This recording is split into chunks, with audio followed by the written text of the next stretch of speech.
Menjelang hari H, Nania masih saja sulit mengungkapkan alasan kenapa dia mau menikah dengan lelaki itu.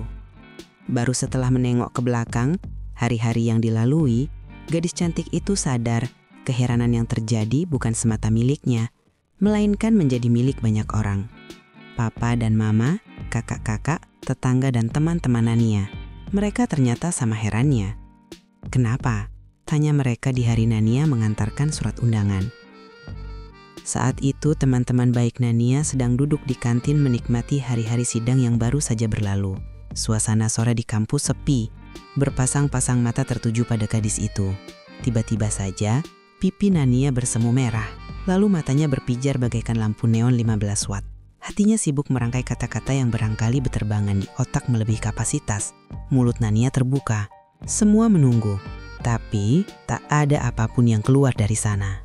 Ia hanya menarik nafas, mencoba bicara, dan menyadari dia tak punya kata-kata. Dulu, gadis berwajah Indo itu mengira punya banyak jawaban, alasan detail dan spesifik, kenapa bersedia menikah dengan laki-laki itu. Tapi kejadian di kampus adalah kali kedua Nania yang pintar bicara mendadak gagap. Yang pertama terjadi 3 bulan lalu saat Nania menyampaikan keinginan Rafli untuk melamarnya. Arisan keluarga Nania dianggap momen yang tepat karena semua berkumpul, bahkan hingga generasi ketiga. Sebab kakak-kakaknya yang sudah berkeluarga membawa serta buntut mereka. "Kamu pasti bercanda," Nania kaget. Tapi melihat senyum yang tersungging di wajah kakak tertua, disusul senyum serupa dari kakak nomor 2, 3, dan terakhir dari papa dan mama, membuat Nania menyimpulkan mereka serius ketika mengira Nania bercanda. Suasana sekonyong-konyong hening. Bahkan keponakan-keponakan Nania yang balita melongo dengan gigi-gigi mereka yang ompong. Semua menatap Nania. "Nania serius?" tegasnya sambil menebak-nebak, apa lucunya jika Rafli memang melamarnya. Tidak ada yang lucu, suara papa tegas. Papa hanya tidak mengira Rafli berani melamar anak papa yang paling cantik. Nania tersenyum. Sedikit lega karena kalimat papa barusan adalah pertanda baik. Perkiraan Nania tidak sepenuhnya benar, sebab setelah itu berpasang-pasang mata kembali menghujaninya. Seperti tatapan mata penuh selidik seisi ruang pengadilan pada tertuduh yang duduk layaknya pesakitan. "Tapi Nania tidak serius dengan Rafli kan?" Mama mengambil inisiatif bicara. Masih seperti biasa dengan nada penuh wibawa. "Maksud Mama, siapa saja boleh datang melamar siapapun, tapi jawabannya tidak harus iya toh?" Nania terkesima. "Kenapa?" "Sebab kamu gadis papa yang paling cantik. Sebab kamu paling berprestasi dibandingkan kami. Mulai dari ajang busana sampai lomba bela diri. Kamu juga juara debat bahasa Inggris, juara baca puisi seprovinsi. Suaramu bagus. Sebab masa depanmu cerah. Sebentar lagi kamu meraih gelar insinyur. Bakatmu yang lain pun luar biasa. Nania sayang, kamu bisa mendapatkan laki-laki manapun yang kamu mau." Nania memandangi mereka, orang-orang yang amat dia kasihi. Papa, kakak-kakak, terakhir kata mama. Takjub dengan rentetan panjang uraian mereka, atau satu kata kenapa yang barusan Nania lontarkan. "Nania cuma mau Rafli," sahutnya pendek dengan air mata mengambang di kelopak. Hari itu dia tahu keluarganya bukan sekadar tidak suka, melainkan sangat tidak menyukai Rafli. Ketidaksukaan yang mencapai stadium 4. Parah. Tapi kenapa? Sebab Rafli cuma laki-laki biasa, dari keluarga biasa, dengan pendidikan biasa, berpenampilan biasa, dengan pekerjaan dan gaji yang amat sangat biasa. Bergantian 3 saudara tua Nania mencoba membuka matanya. Tak ada yang bisa dilihat pada dia. "Nania, cukup!" Nania menjadi marah. Tidak pada tempatnya ukuran-ukuran duniawi menjadi parameter kebaikan seseorang menjadi manusia. Di mana iman, di mana tawakal? Hingga begitu mudah menentukan masa depan seseorang dengan melihat pencapaiannya hari ini. Sayangnya, Nania lagi-lagi gagal membuka mulut dan membela Rafli. Barangkali karena Nania memang tidak tahu bagaimana harus membelanya. Gadis itu tak punya fakta dan data konkret yang bisa membuat Rafli tampak luar biasa. Nania cuma punya idealisme berdasarkan perasaan yang telah menuntunannya menapaki hidup hingga umur 23 tahun. Dan nalurinya menerima Rafli. Di sampingnya Nania bahagia. Mereka akhirnya menikah. Setahun pernikahan, orang-orang masih sering menanyakan hal itu, masih sering berbisik-bisik di belakang Nania. Apa sebenarnya yang dia lihat dari Rafli? Jeleknya, Nania masih belum mampu juga menjelaskan kelebihan-kelebihan Rafli agar tampak di mata mereka. Nania hanya merasakan cinta begitu besar dari Rafli. Begitu besar hingga Nania bisa merasakannya hanya dari sentuhan tangan, tatapan mata atau cara dia meladeni Nania. Hal-hal sederhana yang membuat perempuan itu sangat bahagia. Tidak ada lelaki yang bisa mencintai sebesar cinta Rafli pada Nania. Nada suara Nania tegas, mantap, tanpa keraguan. Ketiga saudara Nania hanya memandang lekat. Mata mereka terlihat tidak percaya. Nia, siapapun akan mudah mencintai gadis cantik semuanya. Kamu adik kami yang tak hanya cantik, tapi juga pintar. Betul, kamu adik kami yang cantik, pintar dan punya kehidupan sukses. Nania merasa lidahnya keluh, hatinya siap memprotes. Dan kali ini dilakukannya sungguh-sungguh. Mereka tak boleh meremehkan Rafli. Beberapa lama keempat adik dan kakak itu beradu argumen. Tapi Rafli juga tidak jelek, Kak. Betul, tapi dia juga tidak ganteng kan? Rafli juga pintar, tidak sepintarmu Nania. Rafli juga sukses, pekerjaannya lumayan. Hanya lumayan Nania, bukan sukses, tidak sepertimu. Seolah tak ada apapun yang bisa meyakinkan kakak-kakaknya bahwa adik mereka beruntung mendapatkan suami seperti Rafli. Lagi-lagi percuma. Lihat hidupmu Nania, lalu lihat Rafli. Kamu sukses, mapan, kamu bahkan tidak perlu lelaki untuk menghidupimu. Teganya kakak-kakak Nania mengatakan itu semua, padahal adik mereka sudah menikah dan sebentar lagi punya anak. Ketika 5 tahun pernikahan berlalu, ocehan itu tak juga berhenti. Padahal Nania dan Rafli sudah memiliki 2 orang anak, 1 laki-laki dan 1 perempuan. Keduanya menggemaskan. Rafli bekerja lebih rajin setelah mereka memiliki anak-anak. Padahal itu tidak perlu, sebab gaji Nania lebih dari cukup untuk hidup senang. Tidak apa, kata lelaki itu ketika Nania memintanya untuk tidak terlalu memforsir diri. Gaji Nania cukup, maksud Nania jika digabungkan dengan gaji abang. Nania tak bermaksud menyinggung hati lelaki itu. Tapi dia tak perlu khawatir, sebab suaminya yang berjiwa besar selalu bisa menangkap hanya maksud baik. Sebaiknya, Nania tabungkan saja untuk jaga-jaga, ya? Lalu dia mengelus pipi Nania dan mendaratkan kecupan lembut. Saat itu, sesuatu seperti kejutan listrik menyentakkan otak dan membuat pikiran Nania cerah. Inilah hidup yang diimpikan banyak orang. Bahagia? Pertanyaan kenapa dia menikahi laki-laki biasa, dari keluarga biasa, dengan pendidikan biasa, berpenampilan biasa, dengan pekerjaan dan gaji yang amat sangat biasa, tak lagi menggusik perasaan Nania. Sebab, ketika bahagia, alasan-alasan menjadi tidak penting. Menginjak tahun ke-7 pernikahan, posisi Nania di kantor semakin gemilang. Uang mengalir dengan mudah. Rumah Nania besar, anak-anak pintar dan lucu. Dan Nania memiliki suami terbaik di dunia. Hidup perempuan itu berada di puncak. Bisik-bisik masih terdengar setiap Nania dan Rafli melintas dan bergandengan mesra. Bisik orang-orang di kantor, bisik tetangga kanan dan kiri, bisik saudara-saudara Nania, bisik papa dan mama. Sungguh beruntung suaminya, istrinya cantik. Cantik ya, dan kaya. Tak imbang. Dulu bisik-bisik itu membuatnya frustasi. Sekarang pun masih, tapi Nania belajar untuk bersikap cuek tidak peduli. Toh dia hidup dengan perasaan bahagia yang kian membukit dari hari ke hari. Tahun ke-10 pernikahan, hidup Nania masih belum bergeser dari puncak. Anak-anak semakin besar, Nania mengandung yang ketiga. Selama kurun waktu itu, tak sekalipun Rafli melukai hati Nania atau membuat Nania menangis. Bayi yang dikandung Nania tidak juga mau keluar. Sudah lewat 2 minggu dari waktunya. Plasenta kamu sudah berbintik-bintik. Sudah tua Nania, harus segera dikeluarkan. Mula-mula dokter kandungan langganan Nania memasukkan sejenis obat ke dalam rahim Nania. Obat itu akan menimbulkan kontraksi hebat hingga perempuan itu merasakan sakit yang teramat sangat. Jika semuanya normal, hanya dalam hitungan jam mereka akan segera melihat si kecil. Rafli tidak beranjak dari sisi tempat tidur Nania di rumah sakit. Hanya waktu-waktu sholat, lelaki itu meninggalkannya sebentar ke kamar mandi dan menunaikan sholat di sisi tempat tidur. Sementara kakak-kakak serta orang tua Nania belum satupun yang datang. Anehnya, meski obat kedua sudah dimasukkan, 8 jam setelah obat pertama, Nania tak menunjukkan tanda-tanda akan melahirkan. Rasa sakit dan melilit sudah dirasakan Nania per 5 menit, lalu 3 menit. Tapi pembukaan berjalan lambat sekali. Baru pembukaan 1, belum ada perubahan Bu. Sudah bertambah sedikit, kata seorang suster terakhir menyemaikan harapan. Sekarang pembukaan 1 lebih sedikit. Nania dan Rafli berpandangan.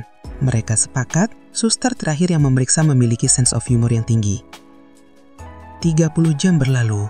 Nania baru pembukaan 2. Ketika pembukaan pecah, didahului keluarnya darah, mereka terlonjak bahagia.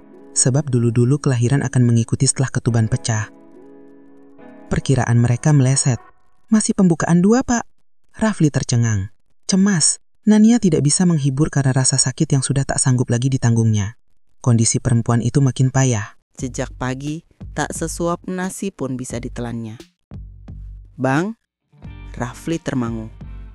Iba hatinya melihat sang istri memperjuangkan 2 kehidupan. Dokter, kita operasi ini ya. Bayinya mungkin terlilit tali pusar. Mungkin. Rafli dan Nania berpandangan. Kenapa tidak dari tadi kalau begitu? Bagaimana jika terlambat? Mereka berpandangan. Nania berusaha mengusir kekhawatiran. Ia senang karena Rafli tidak melepaskan genggaman tangannya hingga ke pintu kamar operasi. Ia tak suka merasa sendiri lebih awal. Pembiusan dilakukan. Nania digiring ke ruangan serba putih. Sebuah sekat ditaruh di perutnya, hingga dia tidak bisa menyaksikan keterampilan dokter-dokter itu. Sebuah lagu dimainkan. Nania merasa berada dalam perahu yang diguncang ombak. Berayun-ayun, kesadarannya naik turun. Terakhir, telinga perempuan itu sempat menangkap teriakan-teriakan di sekitarnya dan langkah-langkah cepat yang bergerak. Sebelum kemudian dia tak sadarkan diri. Kepanikan ada di udara.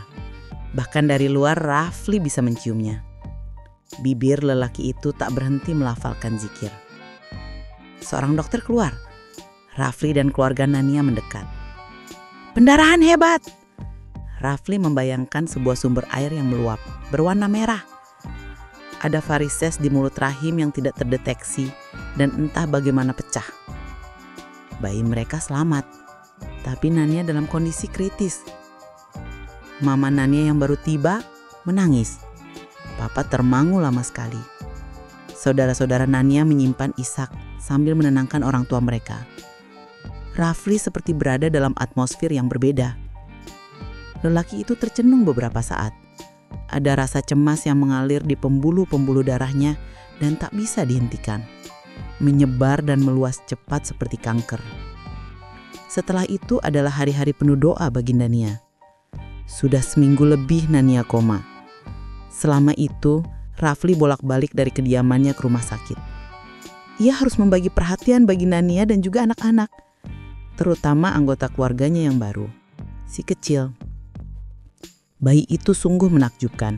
Fisiknya sangat kuat, juga daya hisapnya. Tidak sampai 4 hari, mereka sudah boleh membawanya pulang. Mama, papa, dan ketiga saudara Nania terkadang ikut menunggui Nania di rumah sakit. Sesekali mereka ke rumah dan melihat perkembangan si kecil. Walau tak banyak, mulai terjadi percakapan antara pihak keluarga Nania dengan Rafli. Laki itu sungguh luar biasa. Ia nyaris tak pernah meninggalkan rumah sakit kecuali untuk melihat anak-anak di rumah. Syukurnya pihak perusahaan tempat Rafli bekerja mengerti dan memberikan izin penuh. Toh dedikasi Rafli terhadap kantor tidak perlu diragukan. Begitulah Rafli menjaga Nania siang dan malam. Dibawanya sebuah Quran kecil, dibacakannya dekat telinga Nania yang terbaring di ruang ICU. Kadang perawat dan pengunjung lain yang kebetulan menjenguk sanak famili mereka melihat lelaki dengan penampilan sederhana itu bercakap-cakap dan bercanda mesra. Rafli percaya, meskipun tidak mendengar, Nania bisa merasakan kehadirannya. "Nania, bangun cinta." Kata-kata itu dibisikannya berulang-ulang sambil mencium tangan, pipi dan kening istrinya yang cantik. Ketika 10 hari berlalu dan pihak keluarga mulai pesimis dan berpikir untuk pasrah, Rafli masih berjuang. Datang setiap hari ke rumah sakit, mengaji dekat Nania sambil menggenggam tangan istrinya mesra. Kadang lelaki itu membawakan buku-buku kesukaan Nania ke rumah sakit dan membacanya dengan suara pelan. Memberikan tambahan di bagian ini dan itu, sambil tak bosan-bosannya berbisik, Nania, bangun cinta.